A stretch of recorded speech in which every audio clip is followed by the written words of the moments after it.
शाम को जब दीनानाथ ने घर आकर गौरी से कहा कि मुझे एक कार्यालय में 50 रुपए की नौकरी मिल गई है, तो गौरी खिल उठी। देवताओं में उसकी आस्था और भी दृढ़ हो गई। इधर 1 साल से बुरा हाल था, न कोई रोजी न रोजगार। घर में जो थोड़े बहुत गहने थे वह बिक चुके थे। मकान का किराया सिर पर चढ़ा हुआ था। जिन मित्रों से कर्ज मिल सकता था सबसे ले चुके थे। साल भर का बच्चा दूध के लिए बिलख रहा था। एक वक्त का भोजन मिलता तो दूसरे जून की चिंता होती। तकाजों के मारे बेचारे दीनानाथ को घर से निकलना मुश्किल था। घर से निकला नहीं कि चारों ओर से चिथाड़ मच जाती। वाह बाबूजी, वाह! 2 दिन का वादा करके ले गए और आज 2 महीने से सूरत नहीं दिखाई। भाई साहब, ये तो अच्छी बात नहीं। आपको अपनी जरूरत का ख्याल है, मगर दूसरों की जरूरत का जरा भी ख्याल नहीं। इसी से कहा है, दुश्मन को चाहे कर्ज दे दो, दोस्त को कभी न दो। दीनानाथ को ये वाक्य तीरों से लगते थे और उसका जी चाहता था कि जीवन का अंत कर डाले, मगर बेजबान स्त्री और अबोध बच्चे का मुंह देखकर कलेजा थाम के रह जाता। 12 आज भगवान ने उस पर दया की और संकट के दिन कट गए। गौरी ने प्रसन्न मुख होकर कहा, मैं कहती थी कि नहीं, ईश्वर सबकी सुधि लेते हैं और कभी न कभी हमारी भी सुधि लेंगे, मगर तुमको विश्वास ही ना आया था। बोलो, अब तो ईश्वर की दयालुता के कायल हुए। दीनानाथ ने हठधर्मी करते हुए कहा, यह मेरी दौड़ धूप का नतीजा है। ईश्वर की क्या दयालुता? ईश्वर को तो तब जानता जब कहीं से छप्पर फाड़कर भेज देते। लेकिन मुंह से चाहे कुछ कहे, ईश्वर के प्रति उसके मन में श्रद्धा उदय हो गई थी। दीनानाथ का स्वामी बड़ा ही रूखा आदमी था और काम में बड़ा चुस्त। उसकी उम्र 50 के लगभग थी और स्वास्थ्य भी अच्छा न था। फिर भी वह कार्यालय में सबसे ज्यादा काम करता। मजाल न थी कि कोई आदमी 1 मिनट की भी देर करे या 1 मिनट भी समय के पहले चला जाए। बीच में 15 मिनट की छुट्टी मिलती थी। उसमें जिसका जी चाहे पान खा ले या सिगरेट पी ले या जलपान कर ले। इसके अलावा 1 मिनट का अवकाश न मिलता था। वेतन पहली तारीख को मिल जाता था। उत्सवों में भी दफ्तर बंद रहता था और नियत समय के बाद कभी काम न लिया जाता था। सभी कर्मचारियों को बोनस मिलता था और प्रोविडेंट फंड की भी सुविधा थी। फिर भी कोई आदमी खुश न था। काम या समय की पाबंदी की किसी को शिकायत न थी। शिकायत थी केवल स्वामी के शुष्क व्यवहार की। कितना ही जी लगाकर काम करो, कितना ही प्राण दे दो, पर उसके बदले धन्यवाद का एक शब्द भी न मिलता था। कर्मचारियों में और कोई संतुष्ट हो या न हो, दीनानाथ को स्वामी से कोई शिकायत न थी। वह घुड़कियां और फटकार पाकर भी शायद उतने ही परिश्रम से काम करता था। साल भर में उसने कर्ज चुका दिए और कुछ संचय भी कर लिया। वह उन लोगों में था जो थोड़े में भी संतुष्ट रह सकते हैं अगर नियमित रूप से मिलता जाए। 1 रुपया भी किसी खास काम में खर्च करना पड़ता तो दंपति में घंटों सलाह होती और बड़े झांव झांव के बाद कहीं मंजूरी मिलती थी। बिल गौरी की तरफ से पेश होता तो दीनानाथ विरोध में खड़ा होता। दीनानाथ की तरफ से पेश होता तो गौरी उसकी कड़ी आलोचना करती। बिल को पास करा लेना प्रस्तावक की जोरदार वकालत पर मुनहसर था। सर्टिफाई करने वाली कोई तीसरी शक्ति वहां न थी और दीनानाथ अब पक्का आस्तिक हो गया था। ईश्वर की दया या न्याय में अब उसे कोई शंका न थी। नित्य संध्या करता और नियमित रूप से गीता का पाठ करता। एक दिन उसके एक नास्तिक मित्र ने जब ईश्वर की निंदा की तो उसने कहा, भाई, इसका तो आज तक निश्चय नहीं हो सका ईश्वर है या नहीं। दोनों पक्षों के पास इस बात की सी दलीलें मौजूद हैं, लेकिन मेरे विचार में नास्तिक रहने से आस्तिक रहना कहीं अच्छा है। अगर ईश्वर की सत्ता है तब तो नास्तिकों को नरक के सिवा कहीं ठिकाना नहीं। आस्तिक के दोनों हाथों में लड्डू है। ईश्वर है तो पूछना ही क्या, नहीं है तब भी क्या बिगड़ता है। 2-4 मिनट का समय ही तो जाता है। नास्तिक मित्र इस दो रुखी बात पर मुंह बिचकाकर चल दिए। एक दिन जब दीनानाथ शाम को दफ्तर से चलने लगा तो स्वामी ने उसे अपने कमरे में बुला भेजा और बड़ी खातिर से उसे कुर्सी पर बैठाकर बोला, तुम्हें यहाँ काम करते कितने दिन हुए? साल भर तो हुआ ही होगा। दीनानाथ ने नम्रता से कहा, जी हाँ, 13वां महीना चल रहा है। आराम से बैठो, इस वक्त घर जाकर जलपान करते हो? जी नहीं, मैं जलपान का आदी नहीं। पान वान तो खाते ही होगे, जवान आदमी होकर अभी से इतना संयम।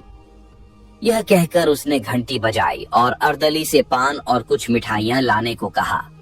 दीनानाथ को शंका हो रही थी, आज इतनी खातिरदारी क्यों हो रही है। कहाँ तो सलाम भी नहीं लेते थे, कहाँ आज मिठाई और पान, सभी कुछ मंगाया जा रहा है।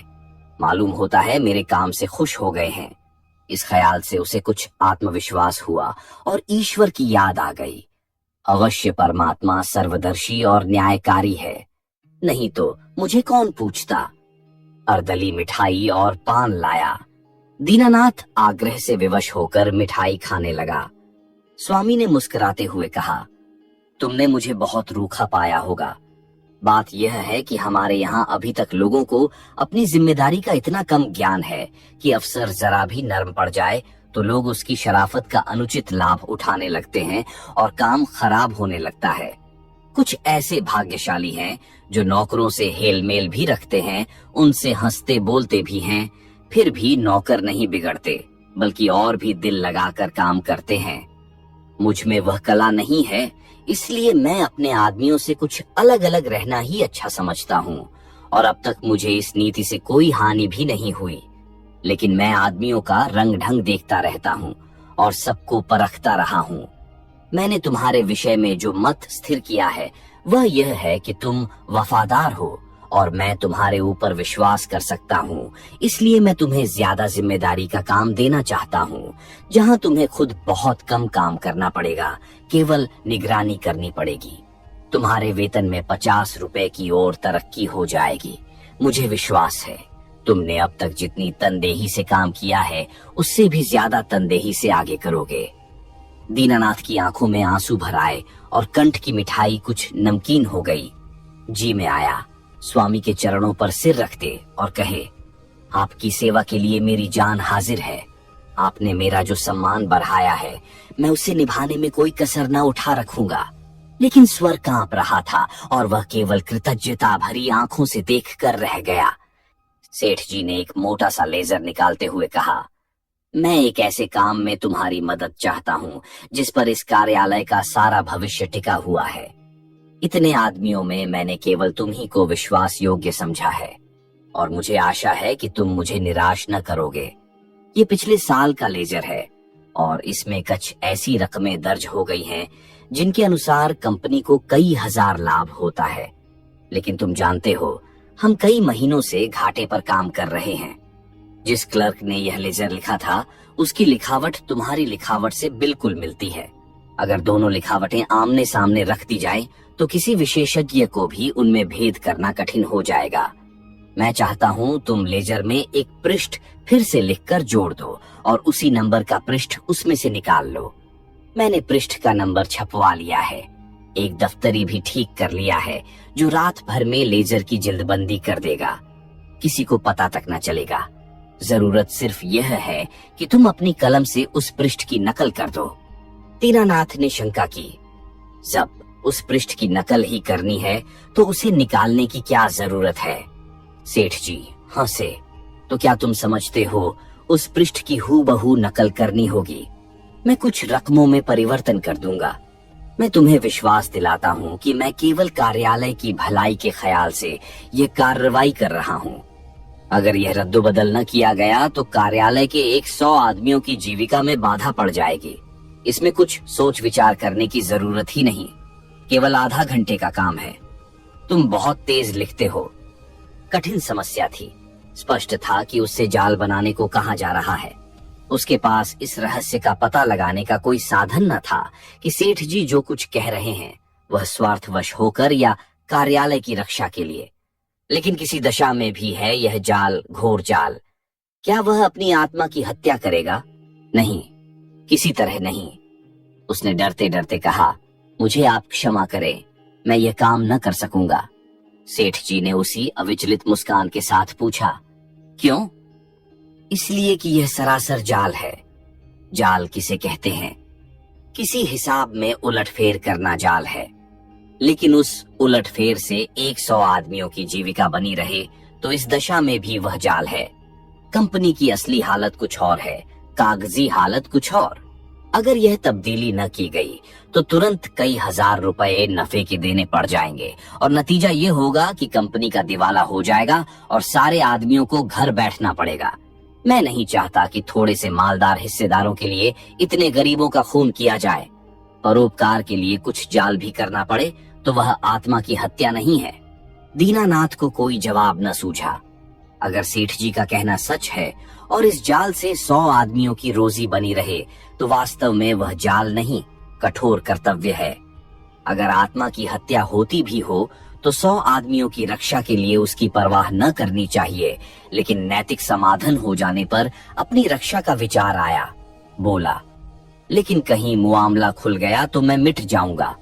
14 साल के लिए काले पानी भेज दिया जाऊंगा। सेठ ने जोर से कहा मारा, अगर मुआमला खुल गया तो तुम न फंसोगे, मैं फंसूंगा। तुम साफ इनकार कर सकते हो। लिखावट तो पकड़ी जाएगी। पता ही कैसे चलेगा कि कौन पृष्ठ बदला गया? लिखावट तो एक सी है। दीनानाथ परास्त हो गया। उसी वक्त उस पृष्ठ की नकल करने लगा। फिर भी दीनानाथ के मन में चोर पैदा हुआ था। गौरी से इस विषय में वह एक शब्द भी न कह सका। 1 महीने के बाद उसकी तरक्की हुई। 100 रुपए मिलने लगे, 200 बोनस के भी मिले। ये सब कुछ था। घर में खुशहाली के चिन्ह नजर आने लगे, लेकिन दीनानाथ का अपराधी मन एक बोझ से दबा रहता था। जिन दलीलों से सेठ जी ने उसकी जुबान बंद कर दी थी, उन दलीलों से गौरी को संतुष्ट कर सकने का उसे विश्वास न था। उसकी ईश्वर निष्ठा उसे सदैव डराती रहती थी। इस अपराध का कोई भयंकर दंड अवश्य मिलेगा। किसी प्रायश्चित, किसी अनुष्ठान से उसे रोकना असंभव है। अभी न मिले, साल 2 साल न मिले, 10-5 साल न मिले, पर जितनी ही देर में मिलेगा उतना ही भयंकर होगा। मूलधन ब्याज के साथ बढ़ता जाएगा। वह अक्सर पछताता, मैं क्यों सेठ जी के प्रलोभन में आ गया। कार्यालय टूटता या रहता मेरी बला से, आदमियों की रोजी जाती या रहती मेरी बला से। मुझे तो यह प्राण पीड़ा न होती, लेकिन अब तो जो कुछ होना था हो चुका और दंड अवश्य मिलेगा। इस शंका ने उसके जीवन का उत्साह, आनंद और माधुर्य सब कुछ हर लिया। मलेरिया फैला हुआ था। बच्चे को ज्वर आया।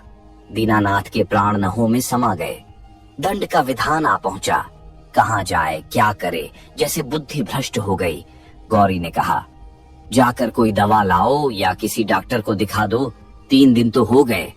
दीनानाथ ने चिंतित मन से कहा, हाँ जाता हूँ, लेकिन मुझे बड़ा भय लग रहा है। भय की कौन सी बात है? बेबात की बात मुंह से निकालते हो। आजकल किसे ज्वर नहीं आता। ईश्वर इतना निर्दयी क्यों है?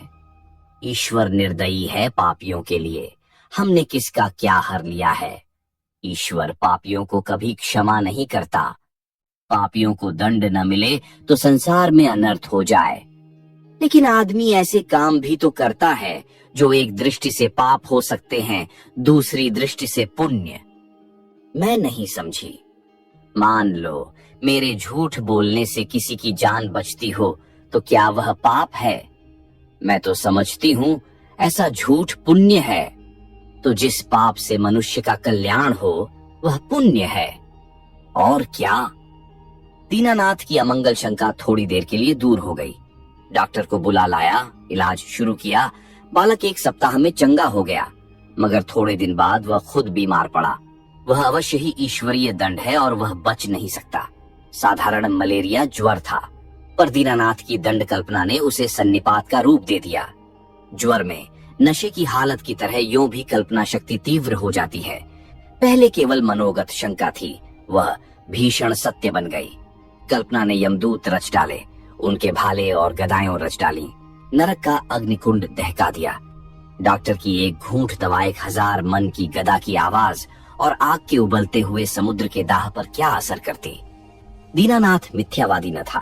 पुराणों की रहस्यमय कल्पनाओं में उसे विश्वास न था।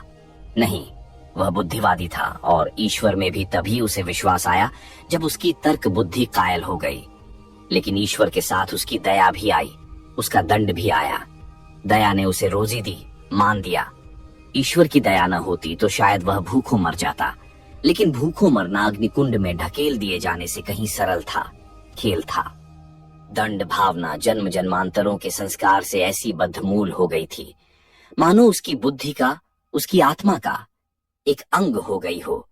उसका तर्कवाद और बुद्धिवाद इन मनवंतरों के जमे हुए संस्कार पर समुद्र की ऊंची लहरों की भांति आता था, और एक क्षण में उन्हें जलमग्न करके फिर लौट जाता था, और वह पर्वत ज्यों का त्यों अचल खड़ा रह जाता था। जिंदगी बाकी थी, बच गया। ताकत आते ही दफ्तर जाने लगा। एक दिन गौरी बोली, जिन दिनों तुम बीमार थे और एक दिन तुम्हारी हालत बहुत नाजुक हो गई थी, तो मैंने भगवान से कहा था कि यह अच्छे हो जाएंगे तो 50 ब्राह्मणों को भोजन कराऊंगी। दूसरे ही दिन से तुम्हारी हालत सुधारने लगी। ईश्वर ने मेरी विनती सुन ली। उसकी दया न हो जाती तो मुझे कहीं मांगे भीख न मिलती। आज बाजार से सामान ले आओ तो मनौती पूरी कर दूं। 50 ब्राह्मण नेवते जाएंगे तो 100 अवश्य आएंगे। 50 के अगले भी समझ लो, और मित्रों में 20-25 निकल ही आएंगे। 200 आदमियों का डॉल है। मैं सामग्रियों की सूची लिख देती हूँ। दीनानाथ ने माथा सिकोड़ कर कहा, तुम समझती हो मैं भगवान की दया से अच्छा हुआ। और कैसे अच्छे हुए? अच्छा हुआ इसलिए कि जिंदगी बाकी थी। ऐसी बातें न करो, मनौती पूरी करनी होगी। कभी नहीं, मैं भगवान को दयालु नहीं समझता। और क्या भगवान निर्दयी है? उनसे बड़ा निर्दयी कोई संसार में न होगा, जो अपने रचे हुए खिलौनों को उनकी भूलों और बेवकूफियों की सजा अग्निकुंड में ढकेल कर दे। वह भगवान दयालु नहीं हो सकता। भगवान जितना दयालु है, उससे असंख्य गुना निर्दयी है, और ऐसे भगवान की कल्पना से मुझे घृणा होती है। प्रेम सबसे बड़ी शक्ति कही गई है। विचारवानों ने प्रेम को ही जीवन की और संसार की सबसे बड़ी विभूति मानी है। व्यवहार में न सही, आदर्श में प्रेम ही हमारे जीवन का सत्य है। मगर तुम्हारा ईश्वर दंड भय से सृष्टि का संचालन करता है, फिर उसमें और मनुष्य में क्या फर्क हुआ? ऐसे ईश्वर की उपासना मैं नहीं करना चाहता, नहीं कर सकता। जो मोटे हैं उनके लिए ईश्वर दयालु होगा, क्योंकि वे दुनिया को लूटते हैं। हम जैसों को तो ईश्वर की दया कहीं नजर नहीं आती। हाँ, भय पग पग पर खड़ा घूरा करता है। ये मत करो नहीं तो ईश्वर दंड देगा, वह मत करो नहीं तो ईश्वर दंड देगा। प्रेम से शासन करना मानवता है, आतंक से शासन करना बर्बरता है। आतंकवादी ईश्वर से तो ईश्वर का न रहना ही अच्छा है। उसे हृदय से निकालकर मैं उसकी दया और दंड दोनों से मुक्त हो जाना चाहता हूँ। एक कठोर दंड बरसों के प्रेम को मिट्टी में मिला देता है। मैं तुम्हारे ऊपर बराबर जान देता रहता हूँ, लेकिन किसी दिन डंडा लेकर पीट चलूं तो तुम मेरी सूरत न देखोगी। ऐसे आतंकमय दंडमय जीवन के लिए मैं ईश्वर का एहसान नहीं लेना चाहता। बासी भात में खुदा के सांझे की जरूरत नहीं।